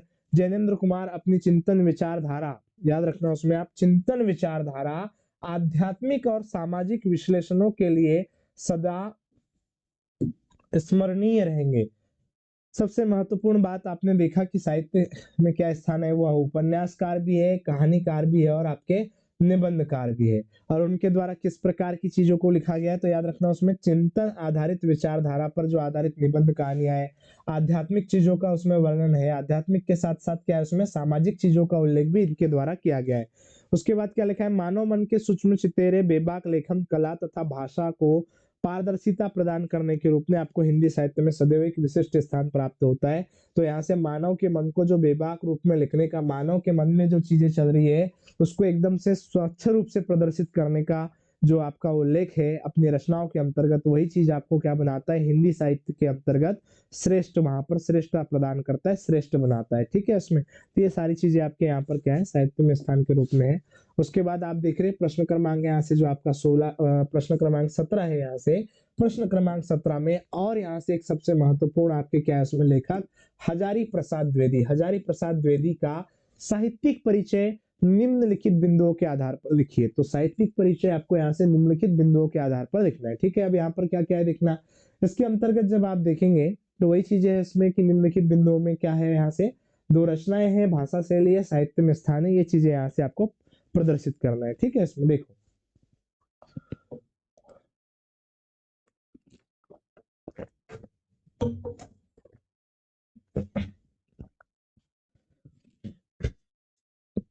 हाँ, सबसे महत्वपूर्ण रचनाओं को जब आप देखेंगे तो आप इनकी सामान्यतः दो रचना याद रख लीजिए। सबसे एकदम रट्टा मार के याद रख लीजिए, एक शिरीष के फूल, दूसरा आपका अशोक के फूल। अशोक का फूल, शिरीष का फूल, बस कहानी आपकी खत्म है। देखो यहाँ पर इसमें क्या है देखना, इनकी रचनाओं में क्या लिखा है उसमें सुर साहित्य, यह भी क्या है इनकी एक सबसे महत्वपूर्ण रचना है। सुर साहित्य को देखने के बाद ऐसा नहीं समझना है कि यह सूरदास की रचना है या किसके द्वारा लिखा गया है, इसमें यहाँ पर हजारी प्रसाद द्विवेदी। दूसरी रचना है कबीर, तीसरा है अशोक के फूल, इसी के बारे में अभी हम चर्चा कर रहे थे, अशोक के फूल। विचार और वितर्क जो लिखा हुआ है यह परीक्षा में आपको पूछ सकता है 1 नंबर के वस्तुनिष्ठ में, कि विचार और वितर्क जो होता है यह किस आपके लेखक के द्वारा लिखी गई रचना है। तो आपको याद रखना है कि विचार और वितर्क जो है यह आपकी क्या है, हजारी प्रसाद द्विवेदी जी की, यहाँ से हजारी प्रसाद द्विवेदी की रचना। उसके बाद क्या लिखा है, कुटज भी इन्हीं की रचना है, बाणभट्ट की आत्मकथा भी इनके द्वारा लिखी गई है। तो आप सामान्य रूप से सुर साहित्य, कबीर, अशोक के फूल, विचार और वितर्क, इस प्रकार की रचनाओं का उल्लेख कर सकते हैं। दूसरा जब आप देखेंगे तो यहाँ पर क्या है, इसमें भाषा, भाषा में आपको याद रखना है किस प्रकार की भाषा रहेगी। शिक्षित परिवार से जुड़े होने के कारण आपकी भाषा परिमार्जित एवं परिकृष्ट है। यहाँ पर जब आप देखेंगे तो परिमार्जित मतलब एक प्रकार से इन्होंने सामान्य खड़ी बोली का प्रयोग नहीं किया गया है, एक विशेष प्रकार के परिवेश की भाषा जो होती है, जो एक प्रकार से क्या होती है, शुद्ध साहित्यिक भाषा जो होती है, उसका प्रयोग इनके द्वारा किया गया है। उसका सबसे मुख्य कारण क्या है, उसमें शिक्षित परिवार से जुड़े थे, इसी कारण आपकी भाषा को प्रसन्न भाषा कहा जाता है। ये सबसे महत्वपूर्ण पॉइंट याद रखना कि इनकी भाषा को क्या कहा जाता है, प्रसन्न भाषा। प्रसन्न भाषा किस कवि की या माफी चाहते हैं किस लेखक की भाषा को कहा जाता है, तो प्रसन्न भाषा किसको कहा जाएगा प्यारे बच्चों, उसमें हजारी प्रसाद द्विवेदी जी की भाषा को कहा जाता है, उसमें प्रसन्न भाषा। उसके बाद लिखना है, देखो उसमें क्या लिखा है, आपने संस्कृत, उर्दू व बोलचाल की भाषा के शब्दों का प्रयोग किया है। आपने क्या किया है, संस्कृत के जो शब्द है, उर्दू के शब्द है, बोलचाल की जो भाषा है, इसमें की और भाषा अलग अलग है, के शब्दों का प्रयोग भी इनके द्वारा किया गया है। साथ ही भाषा को बोधगम्य बनाने के लिए आपने सुक्तियों, मुहावरों एवं कहावतों का सटीक प्रयोग भी किया। क्या क्या किया है इन्होंने, मुहावरों का, उसके साथ कहावतों का, और यहाँ पर जब आप देखेंगे सुक्तियों का प्रयोग इनके द्वारा अपनी रचनाओं में किया गया है। सिर्फ अपनी भाषा को बोधगम्य एवं बड़ी एकदम से श्रेष्ठ भाषा बनाने के लिए, याद रखना इसमें सटीक भाषा बनाने के लिए इनका प्रयोग यहाँ से किया गया है। शैली पे जब हम देखते हैं मुख्य रूप से यहाँ से तो द्विवेदी जी की शैली में विविधता देखने को मिलती है। विविधता का मतलब ही यही है कि विभिन्न प्रकार की, आपको 2-4 प्रकार की शैली को प्रयोग यहाँ से हजारी प्रसाद द्विवेदी की रचनाओं में देखने को मिलेगा। अब आप देख पा रहे हैं इसमें दो शैली, तो यह पिछली वाली है, एक वर्णात्मक शैली, दूसरी विचारात्मक शैली। सिर्फ आपको दो अलग से देखना है, सूत्रात्मक और क्या है, व्यंग्यात्मक। व्यंग्यात्मक में मैंने कितने बार आपको बता दिया है, व्यंग्यात्मक मतलब किसी व्यक्ति विशेष पर व्यंग करना, ताना कसना जो होता है, ताना कसना, ताना मारना, वो एक प्रकार का व्यंग है। और इसके बाद आप सूत्रात्मक मतलब एक प्रकार की सरल सूत्र शैली की, इस प्रकार से प्रयोग होगा तो ऐसा परिणाम इसका आएगा, यह एक प्रकार की क्या है, सूत्रात्मक शैली है। तो आप इसमें सबसे पहला देख रहे हैं कि यहाँ कौन सी शैली, सूत्रात्मक। कथन में विलक्षणता और चमत्कार लाने के लिए शैली को अपनाया जाता है, बिल्कुल सही। कथन में विलक्षणता का मतलब ये होता है कि विशेष प्रकार के क्या है उसमें प्रभावशीलता, और चमत्कार को अगर आपको प्रदर्शित करना है तो इस सूत्रात्मक शैली का प्रयोग किया जाता है। व्यंग्यात्मक शैली को जब हम देखते हैं तो द्विवेदी मीठी चुटकियां लेने में बड़े कुशल थे। मीठी चुटकियां का मतलब होता है किसी को सामान्य रूप से मुहावरे एवं लोकोक्ति के माध्यम से क्या कर सकते हैं, कटाक्ष कर सकते हैं। वो मीठी चुटकियां लेने में बड़े कुशल थे। किसी बात को सीधा ना कहकर, याद रखना यहाँ पर सीधा है, यहाँ किसी बात को सीधा ना कहकर व्यंग के माध्यम से कह देते थे।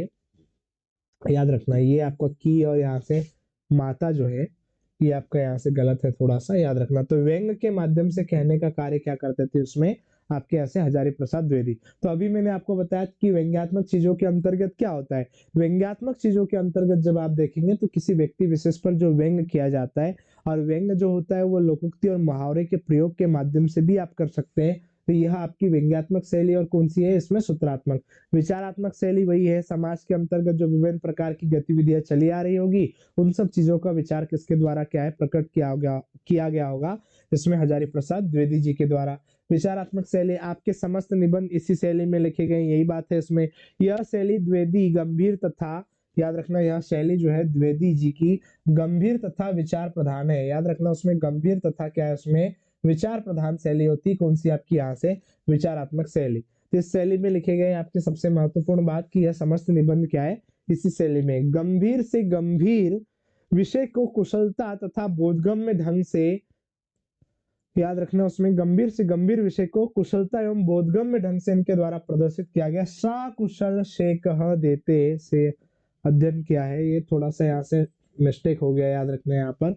तो यहाँ से इनके द्वारा गंभीर से गंभीर विषय को सकुशलता से प्रदर्शित किया गया है ये याद रखना। वर्णनात्मक शैली क्या होती है इसको देखो। वर्णनात्मक शैली का मतलब ये होता है कि किसी घटना विशेष का क्या होना चाहिए उसमें वर्णन। विषय को सरस बनाने के लिए इस शैली का प्रयोग किया जाता है। सरस का मतलब होता है सरल बनाने के लिए। यहाँ पर उत्तीर्ण यहाँ पर जब आप देखेंगे उत्तीर्ण आपकी यह शैली चित्रसा प्रस्तुत कर देती है। यह जो आपकी यहाँ से विशेष शैली होती है याद रखना यह चित्र सा प्रस्तुत कर देती है। इसमें भाषा सरल तथा प्रभावपूर्ण होती है। ये बात तो आपको सीधा सा याद रख लेना है कि भाषा सरल एवं कैसी हो जाएगी इसमें प्रवाहपूर्ण होती है। अर्थात आप यहाँ से किसी चीज का जब वर्णन करते हैं तो उस चीज का उल्लेख करने में आपको किसी भी प्रकार की कठिनाई नहीं होती। उसी को कहा जाता है सरल एवं प्रवाहपूर्ण क्या है उसमें उल्लेख। तो इसमें जब आप देखेंगे तो सीधा सा याद रखते हैं सूत्र शैली क्या करेगी। सूत्र शैली का एक सबसे महत्वपूर्ण प्रयोग होता है कि वह किसी चीज को क्या है उसमें एक विशेष प्रकार से प्रदर्शित करने का कार्य करती है। विलक्षण प्रयोग करती है एक विशेष प्रकार के शब्दों का प्रभाव प्रकट करती है ऐसी शैली होती है उसमें सूत्र शैली। और जब व्यंग्यात्मक शैली मतलब किसी व्यक्ति विशेष पर व्यंग करना ताना कसना होता है। विचारात्मक शैली जहां पर क्या होता है लोगों को विचार करने पर विवश कर दिया जाए ऐसी रचनाएं की गई है। वर्णनात्मक शैली को जब आप देखेंगे तो एक ऐसी शैली जिसमें क्या होता है किसी घटना आदि का वर्णन किया जाता है उसको वर्णनात्मक शैली के नाम से जाना जाता है। गवेषणात्मक शैली इसको जब आप देखेंगे तो यह जो शैली होती है तो बहुत ज्यादा शोध की शैली होती है खोज वाली शैली होती है। तो शोध एवं पुरातत्व से संबंधित निबंधों की रचना इसी शैली में हुई है। यह द्विवेदी जी की प्रतिनिधि शैली। प्रतिनिधि का मतलब ये होता है कि यह सबसे प्रमुख शैली है ये जो द्विवेदी जी के द्वारा क्या है उसमें प्रयोग की जाती थी। और अभी मैंने आपको बताया कि शोध या खोज वाली शैली तो शोध एवं पुरातत्व से संबंधित निबंधों की रचना क्या है उसमें इसी शैली में हुई है। तो ये जो आपकी खोज एवं पुरातत्व से संबंधित जो निबंध थे यहाँ पर इनकी रचना आपको यहाँ पर क्या की गई है इस शैली के अंतर्गत देखने को मिलती है। दूसरा प्रश्न आप देख रहे हैं इसमें साहित्य में स्थान दूसरा प्रश्न नहीं है प्यारे बच्चों यह आपका उसी दूसरे प्रश्न के अंतर्गत क्या है सबसे अंतिम पॉइंट है। द्विवेदी जी उच्च कोटि के अनुसंधाता आलोचक निबंध लेखक और विचारक रहे। बिल्कुल ये क्या थे एक निबंध लेखक थे विचारक थे उच्च कोटि के अनुसंधाता मतलब उसमें अनुसंधान करने वाले और क्या थे उसमें ये आलोचक भी थे। गद्य साहित्य में आपका महत्वपूर्ण स्थान है। बिल्कुल इनका क्या था उसमें महत्वपूर्ण स्थान है। आपके साहित्य में पांडित्य की तुलना में बोधगम्यता अधिक मिलती है। इनके अंतर्गत जब आप देखेंगे तो याद रखना पांडित्य की तुलना में बोधगम्यता मिलती मतलब इनके साहित्य को पढ़ने पर क्या है किसी न किसी प्रकार की क्या है जानकारी प्राप्त होती वो बात आपको याद रखना है। आपने हिंदी साहित्य को समृद्ध बनाने के साथ ही उसे व्यवहारिक भी बनाया। समृद्ध तो बनाया ही बनाया आपने उसे उच्च कोटि पर लेकर तो गए ही गए आप। वहां पर हिंदी साहित्य को आपने विशेष दर्जा तो प्रदान किया ही किया पर उसके साथ साथ आपने उसको क्या बना दिया व्यवहारिक जिसको आप सामान्य व्यक्ति के द्वारा भी क्या है उसमें पढ़ा जा सकता है समझा जा सकता है ऐसा आपका साहित्य क्या है व्यवहारिक साहित्य है। उसके बाद साहित्य सेवाओं के लिए हिंदी साहित्य आपका सदैव ऋणी रहेगा। याद रखना उसमें साहित्य की जो इनकी सेवाएं है जो इनका सबसे महत्वपूर्ण जो उल्लेख है इसमें निबंध और कहानियों के अंतर्गत ये आपको याद रखना है। पर मैं आपको यहाँ से एक सबसे महत्वपूर्ण बात बता देना चाहता हूँ कि हजारी प्रसाद जो द्विवेदी होते हैं प्यारे बच्चों वह एक क्या है महत्वपूर्ण निबंधकार है। तो उनकी दो चार शैली आपको महत्वपूर्ण रूप से याद रखना है जिसमें आपकी सूत्र शैली और आपकी गवेषणात्मक जो शैली है यह मुख्य रूप से इनको भूलना नहीं है आपको। सूत्र शैली का प्रयोग किसके द्वारा किया गया तो याद रखिए इसमें हजारी प्रसाद द्विवेदी। और गवेषणात्मक जो शैली है जो खोज एवं पुरातत्व आदि से संबंधित जो रचनाएं होती है उस शैली को क्या कहा जाता है उसमें गवेषणात्मक शैली। इसका भी प्रयोग किसके द्वारा किया गया है तो यहाँ पर हजारी प्रसाद द्विवेदी जी के द्वारा। ये दोनों प्रश्न आपने देखा प्रश्न क्रमांक 16 प्रश्न क्रमांक 17 ये दोनों प्रश्नों में हमें काफी समय लग गया क्योंकि आप देख रहे हैं कि यह कवि परिचय एवं लेखक परिचय से संबंधित प्रश्न थे और हमने अथवा के भी प्रश्न इसके अंतर्गत शामिल करके देखे। कुल प्रकार से हमने इसमें 4 आपके यहाँ से व्यक्तियों का परिचय देखा, जिसमें 2 कवि और 2 क्या है उसमें लेखक का परिचय। ठीक है, इसमें इसलिए यह थोड़ा वीडियो भी आप देख रहे हैं उसमें थोड़ा सा लंबा होते जा रहा है। ठीक है, इसके बाद देखते हैं हम इसमें प्रश्न क्रमांक 18। प्रश्न क्रमांक 18 क्या लिखा हुआ है, इसको बड़े अच्छे से देखिए। इसमें प्रश्न क्रमांक 18 को संक्षेपण की विशेषता बताइए। यह भी आपका 3 अंक का प्रश्न है, यहाँ से याद रखना। मॉडल टेस्ट पेपर पहला हमारा चल रहा है। संक्षेपण की निम्नलिखित विशेषताएं होती है। निम्नलिखित विशेषता है। संक्षेपण क्या होता है, किसी चीज को सटीक रूप में प्रस्तुत करना। किसी चीज को क्या क्या होता है यहाँ पर संक्षिप्त रूप में प्रस्तुत करना ही क्या होता है वहां पर संक्षेपण। और अगर किसी चीज का क्या होता है उल्लेख करना होता है, वर्णन करना होता है, तो वह क्या कहलाता है, उसमें भाव पल्लवन कहलाता है।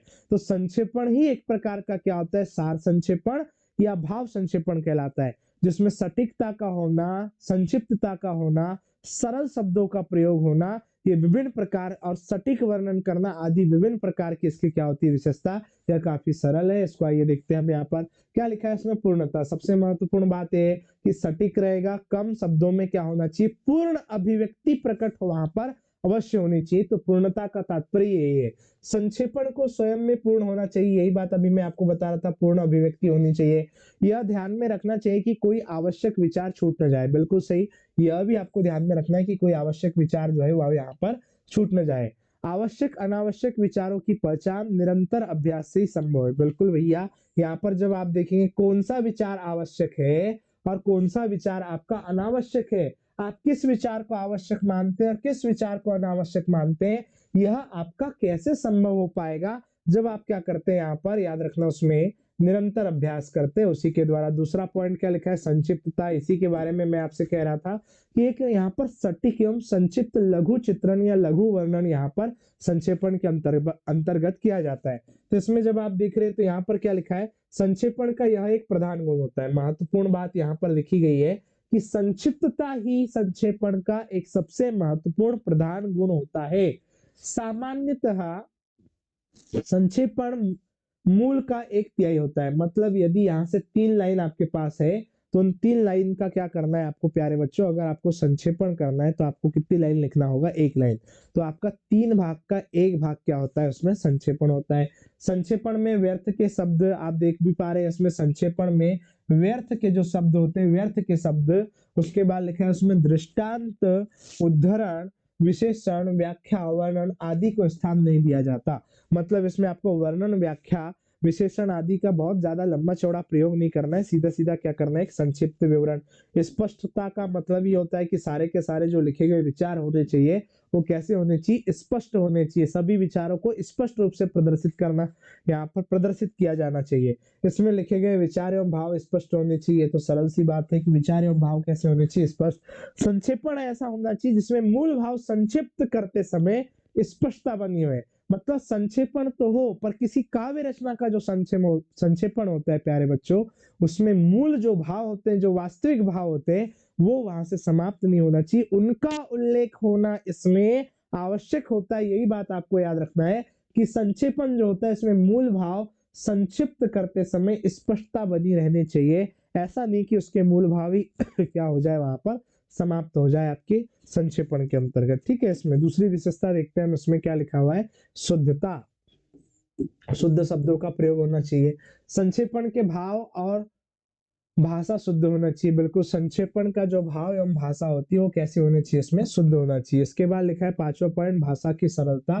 तो यहाँ से जो लिखा है उसमें भाषा की सरलता, ये वाला पॉइंट आपको याद रखना है। यह क्या रहेगा, थोड़ा से टाइपिंग मिस्टेक हो गया, फिर से टाइप हो गया है। 5वां पॉइंट आप देखते हैं यहाँ पर क्या लिखा है, भाषा की सरलता। चौथे में हमने क्या देखा, शुद्धता। शुद्धता क्या होगी, अगर आप किसी संक्षेपण वाले भाषा के अंतर्गत किसी चीज का उल्लेख करते हैं तो आपको क्या करना है उसमें कि संक्षेपण के अंतर्गत आपको एक शुद्ध भाषा का प्रयोग करना होता है, वही आपका क्या कहलाएगा, संक्षेपण की यहाँ से शुद्धता। भाषा की सरलता, सरल भाषा का प्रयोग। संक्षेपण की भाषा सरल होनी चाहिए, बिल्कुल सही बात है। इनमें क्लिष्ट भाषा का प्रयोग नहीं करना चाहिए। यहाँ भाषा और का दोनों अलग अलग शब्द है।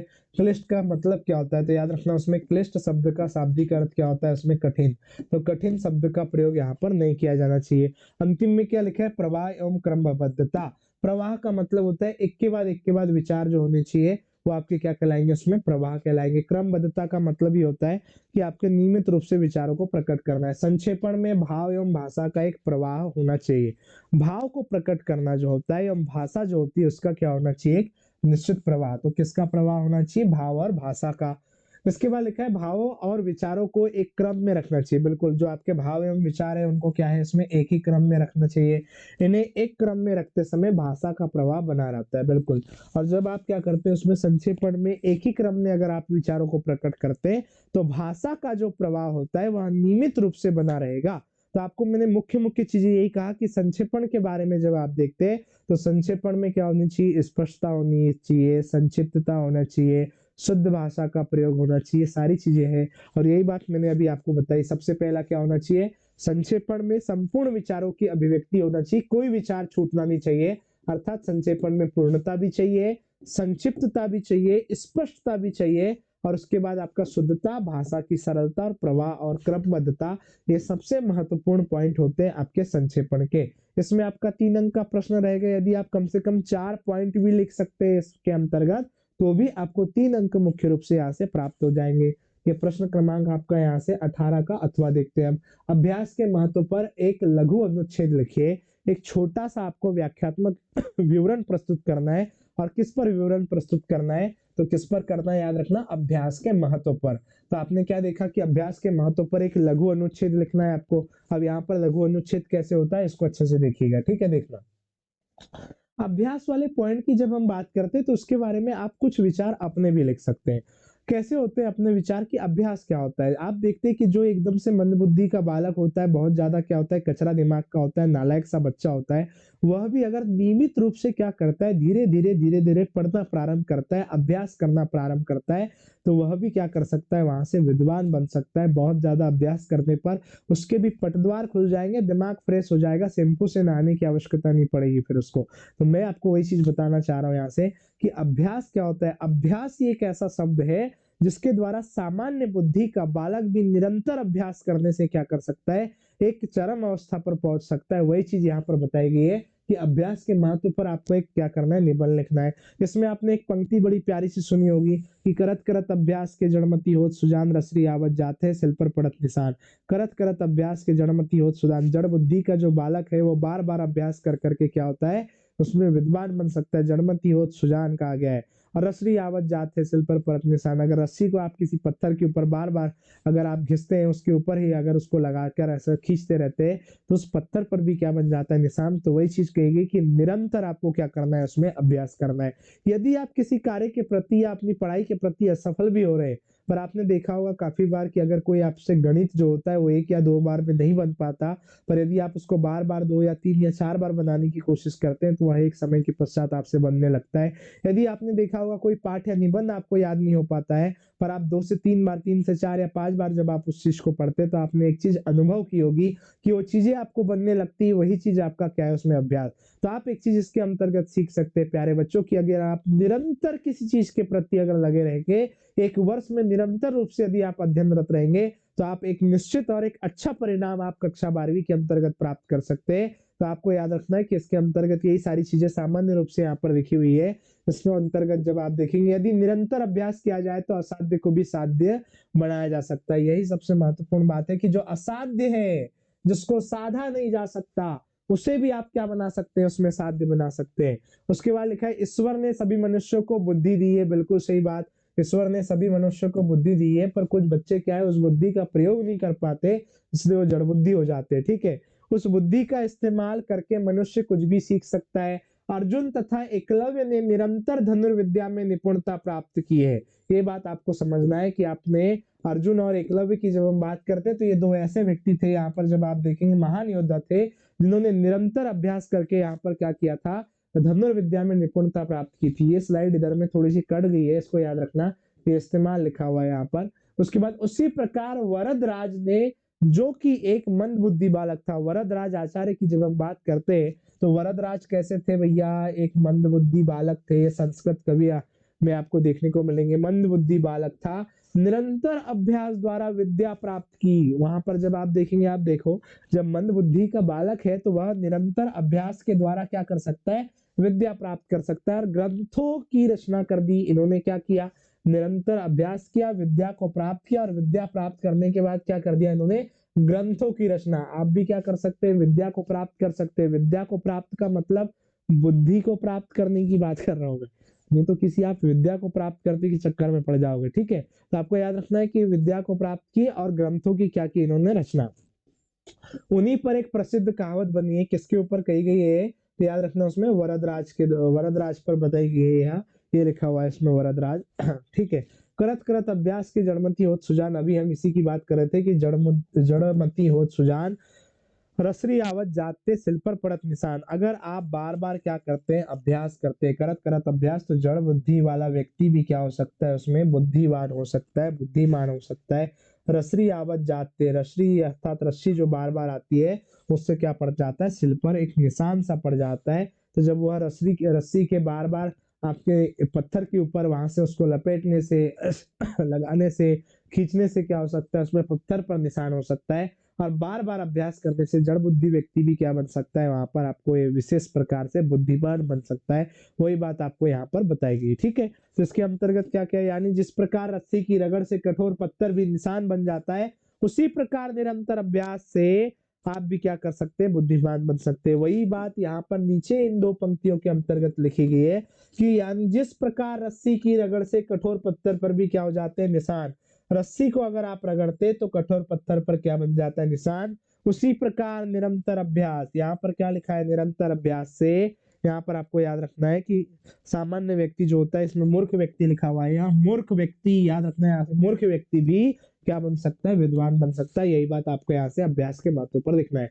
एक बात आपको याद रखना है कि इस प्रकार से जो आपका यहाँ से याद रखना, 18वें नंबर पर जो प्रश्न होगा, 2023 के यहाँ से प्रश्न पत्र में एक प्रश्न पूछा गया था कि दो यहाँ से बच्चों के बीच या दो मित्रों के बीच में क्या है, उसमें क्रिकेट के ऊपर में उनके द्वारा उनके मानसिक आधार पर क्या है, एक संवाद लिखिए कि वो उस क्रिकेट वाले खेल के बारे में क्या सोचते हैं। उसी प्रकार की चीजें है कि यह एक प्रकार से आपको व्यवहारिकता से संबंधित प्रश्न होगा, जिसमें व्यवहार कुशलता जो होती है, उसी के आधार पर आप इसका वर्णन कर सकते हैं। क्या पता इसके अंतर्गत आपको कहा जाए कि किसी शादी का वर्णन कीजिए, किसी मेले का वर्णन कीजिए, किसी आप मैदान का वर्णन कीजिए जहां बच्चे दौड़ते या क्रिकेट खेलते या विभिन्न प्रकार की चीजें।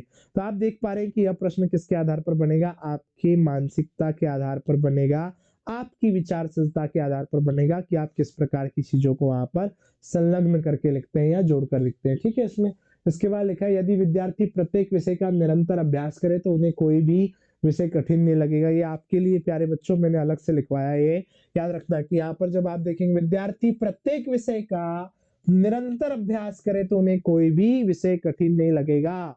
बिल्कुल सही बात है यह, और वे सरलता से उस विषय में कुशलता प्राप्त कर सकते हैं। आप आराम से कुशलता प्राप्त कर सकते हैं, पर आप पढ़ना ही नहीं चाहते क्योंकि आप बेवकूफ बने रहना चाहते हैं, ताकि आप बाद में क्या कर सकते हैं, नेताओं को वोट दे सकते हैं आप। ठीक है, उसमें शराब पीकर पड़े रहेंगे आप, ये चीजें करना चाहते हैं आप जीवन में। आपको कुछ करना है, कुछ बनना है, तो आपको पढ़ना पड़ेगा। आपको एक ही काम करना पड़ेगा, और वो एक काम क्या है, उसमें पढ़ना। पढ़ने का यदि आप काम करेंगे तो आप क्या है, उसमें आप नहीं रहेंगे, फिर आप क्या बन जाएंगे भैया, आप उसमें एक सबसे महत्वपूर्ण और विद्वान व्यक्ति बन जाएंगे। बस आपको क्या काम करना है, आपको पढ़ने का काम करना है, ये बात आपको याद रखना है। ठीक है, इसमें प्रश्न क्रमांक, इसके बाद हम 19 के ऊपर चर्चा करते हैं। यहाँ पर क्या लिखा है, प्रश्न क्रमांक 19, निम्नलिखित अपठित पद्यांश को ध्यानपूर्वक पढ़कर नीचे दिए गए प्रश्न के उत्तर लिखना है आपको। ठीक है, तो इसमें आपका प्रश्न क्रमांक 19 है, और यह भी कितने अंक का है प्यारे बच्चों, ये 3 अंक का प्रश्न है, इसको भी आपको याद रखना है। अब निम्नलिखित में अपठित पद्यांश है, जिसे पढ़ा न गया हो ऐसा पद्यांश आपको यहाँ पर दिया गया है। ये आपका क्या है, इसमें एक अपठित पद्यांश, इसको आपको याद रखना है। ठीक है, इसमें हाँ, यह प्रश्न क्रमांक 19 आप देख रहे हैं। ठीक है, इसको हम कंप्लीट करते हैं।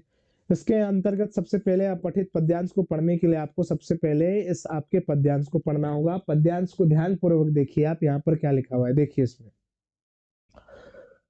सावधान मनुष्य यदि विज्ञान है तलवार, बिल्कुल मनुष्य को क्या कहा गया है, सावधान। यदि विज्ञान है तलवार तो इसे फेंक दो, तजकर मोह स्मृति के सार। हो चुका है सिद्ध है तू शिशु अभी अज्ञान, फूल काटो कि तुझे कुछ भी नहीं पहचान। खेल सकता तो नहीं ले हाथ में तलवार, काट लेगा अंग तीखी है बड़ी ये धार। इसको जब आप देखेंगे तो यहाँ विज्ञान के प्रति आपको सचेत रहने को बताया गया है कि विज्ञान से आपको विभिन्न प्रकार के अनेक प्रकार के लाभ तो है, पर लाभ के साथ साथ उसके क्या है वहां पर आपको हानि भी प्राप्त होती है। विज्ञान से काफी सारे क्या है नुकसान होते हैं, उसका प्रभाव जो है वो हमारे जीवन पर क्या है विपरीत रूप में भी पड़ता है। यही चीजें यहाँ पर प्रदर्शित की गई है। तो आप सबसे पहले आपको क्या कहा गया उसमें सावधान करके बताया गया है, यदि विज्ञान है तलवार, मतलब विज्ञान को क्या बताया गया है उसमें तलवार के रूप में बताया गया है, तो इसे दो फेंक, मतलब उस तलवार रूपी विज्ञान को क्या है फेंक दो। तजकर मोह, मतलब उसका मोह मत रखो, ये मत सोचो कि आप वॉशिंग मशीन से क्या कर देंगे कपड़े धो लेंगे, प्रेस से क्या लगा लेंगे उसमें आप अपने कपड़ों को प्रेस कर देंगे। एक दिन प्रेस करते करते आप भगवान को प्रेस कर दोगे, समझ गए मैम, भगवान के पास में चले जाओगे। तो आपके क्या किस कारण जा रहे हैं आप, बिजली के कारण जा रहे हैं, विज्ञान से आपको क्या है उसमें मोह है उसके कारण जा रहे हैं। स्मृति के सार, मतलब आप किसी चीज को क्या है उसमें स्मृति करते हैं, आप उससे संबंधित सार है। हो चुका है सिद्ध, ये हो चुका है सिद्ध, उन्होंने कहा कि ये सिद्ध हो चुका है कि है तू शिशु अभी अज्ञान, अये शिशु जो है वह क्या है अज्ञान है।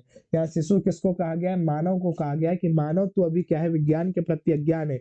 फूल काटो की तुझे कुछ भी नहीं पहचान, फूल काटो की तुझे कुछ भी नहीं पहचान का मतलब ये होता है कि विज्ञान से क्या लाभ है और क्या हानि है इसकी कोई आपको पहचान नहीं है, वही बात यहाँ पर बताई गई। खेल सकता तो नहीं ले हाथ में तलवार, इस विज्ञान रूपी खतरनाक तलवार को लेकर तू क्या है उसमें इसे हाथ में लेकर नहीं खेल सकता। काट लेगा अंग, काट लेगा अंग का मतलब इससे क्या हो जाएगा वहां पर मानव को नुकसान हो जाएगा। तीखी है बड़ी ये धार, अर्थात यह क्या है बहुत ज्यादा खतरनाक चीज होती है कौन सी आपके विज्ञान।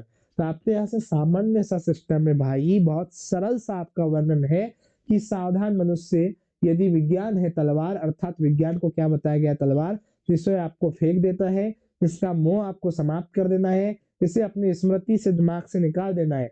तो ये सिद्ध हो चुका है कि हम अभी मानव कौन है, अभी बच्चा है। फूल काटो की उसको पहचान नहीं है, विज्ञान से क्या आपको लाभ है क्या आपको हानि, इसका कोई उसे पहचान नहीं है, इसकी कोई उसे जानकारी नहीं है। खेल सकता तू नहीं ले हाथ में तलवार, मतलब इसके साथ नहीं खेल सकते तुम, इसे तलवार रूपी बताया गया है विज्ञान को। काट लेगा अंग तीखी है बड़ी है धार, अर्थात ये कहा गया है कि विज्ञान के प्रयोग से बार बार और अत्यधिक प्रयोग से क्या है उसमें काट लेगा अंग का मतलब ही होता है कि वह क्या करेगा अपने स्वयं को ही क्या कर देगा क्षति पहुंचा देगा। कौन आपका यहाँ से मनुष्य, और यह क्या है उसे एक बड़ी धार के रूप में बताया गया है। इससे संबंधित जो प्रश्न होंगे कम से कम 2 से 3 या 4 प्रश्न आएंगे, इनको देखना ठीक है। हाँ, सबसे पहला क्या क्या आ गया इसमें प्यारे बच्चों, इसके अंतर्गत देखना है आपको। इसमें पहला प्रश्न क्या बना हुआ है, पहला प्रश्न है फूल और कांटों से कवि का क्या आशय। फूल और कांटे, यहाँ से देखो क्या लिखा है, फूल कांटों की तुझे कुछ भी नहीं पहचान। फूल कांटों की पहचान का मतलब गुलाब का फूल और गुलाब का कांटा नहीं गया बताया गया है। इसमें विज्ञान से क्या हमें लाभ है और क्या हमें हानि होती है इसकी पहचान के बारे में बताया गया है पहले प्रश्न के अंतर्गत। तो वही बात आपको याद रखनी, क्या कहा गया, फूल और कांटों से कवि का क्या आशय। फूल और कांटों से कवि का क्या तात्पर्य, तो याद रखना विज्ञान से जो लाभ और हानि होता है उसी चीज को किसके रूप में बताया गया इसमें फूल एवं कांटों के रूप में बताया गया है। दूसरा क्या लिखा है, विलोम शब्द बताइए। पहला प्रश्न हो गया हमारा। दूसरा प्रश्न में कौन है विलोम, किसका विलोम बताना है, स्मृति का। स्मृति का विलोम क्या होता है, तो याद रखना इसमें स्मृति जो होता है इसका विलोम क्या हो जाएगा, स्मृति। स्मृति मतलब याद रखना, तो इसका क्या हो जाएगा विस्मृति। विस्मृति का मतलब होता है भुला देना। यहाँ अज्ञान लिखा है तो अज्ञान का विलोम क्या हो जाता है, ये तो सरल है, अज्ञान का विलोम क्या हो जाएगा ज्ञान, ये इसके क्या हो जाएंगे विलोम। अरे ये तो अच्छी बात है, यहीं पर आपके लिखा हुआ है देखिए इसमें। इसका जब आप देखेंगे तो स्मृति का विलोम क्या लिखा है इसमें विस्मृति, और अज्ञान का विलोम यहीं पर आपको क्या देखने को मिलेगा ज्ञान। ये दूसरा प्रश्न। तीसरा आप देख रहे हैं उपयुक्त पद्यांश का उचित शीर्षक। भैया इसमें वही चीज बताया गया है कि विज्ञान से आपको सजग रहने की क्या है उसमें सलाह दी गई है कि विज्ञान जो होता है बहुत खतरनाक चीज होती है, इससे आपको क्या करना है उसमें सचेत रहना है, सजग रहना है, सजग रूप से इसको आपका प्रयोग करना है। तो यहाँ पर क्या बताया है, विज्ञान से सजगता जो है ये आपको यहाँ से इसका क्या हो जाएगा उपयुक्त शीर्षक, या उसको क्या है उसमें विज्ञान से याद रखना उसमें सचेत रहने के बारे में बताया गया है। तो आप इसको विज्ञान से सजगता या क्या कह सकते हैं उसमें सचेत रहने की बात भी कर सकते हैं। उसके बाद अंतिम पॉइंट क्या है इसमें देखना। हाँ, अंतिम प्रश्न के रूप में कहा गया है कि इसका भावार्थ क्या है। एक सामान्य सा भावार्थ अभी मैं जो आपको बता रहा था लगभग उसी प्रकार का है, सीधा सा आपको देख लेना है। विज्ञान तलवार के समान द्योतक है। द्योतक का मतलब उसका प्रतीक। विज्ञान को क्या बताया गया उसमें, तलवार के समान बताया गया। यही बात अभी मैं आपको बता रहा था। जबकि मानव अब भी बालक के समान अज्ञानी है। यही बात हम यहाँ से देख रहे थे कि मानव क्या है, बालक के समान अज्ञानी। उसे अपने लाभ हानि का कोई ज्ञान नहीं है। बिल्कुल सही बात। क्या विज्ञान से हमें लाभ है, क्या हमें हानि होती है, इसका कोई ज्ञान नहीं बताया गया है। किसको, इसमें मानव को, कि उसे लाभ एवं हानि का कोई ज्ञान नहीं है। किसे ज्ञान नहीं है, तो याद रखना इसके अंतर्गत मानव को। इसलिए मानव को सोच समझकर विज्ञान का उपयोग करना चाहिए।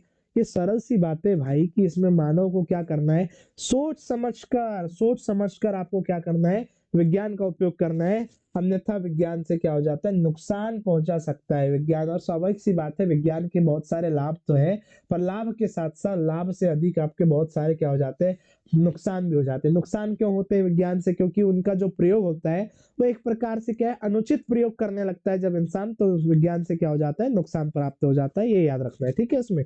हाँ, इसके बाद जब आप देखिए तो प्रश्न क्रमांक है आपका 19 का, अथवा निम्नलिखित अपठित गद्यांश को पढ़कर नीचे लिखे गए प्रश्नों के उत्तर लिखिए। सबसे महत्वपूर्ण बात यहाँ पर क्या लिखा है, यह अथवा का प्रश्न है प्यारे बच्चों।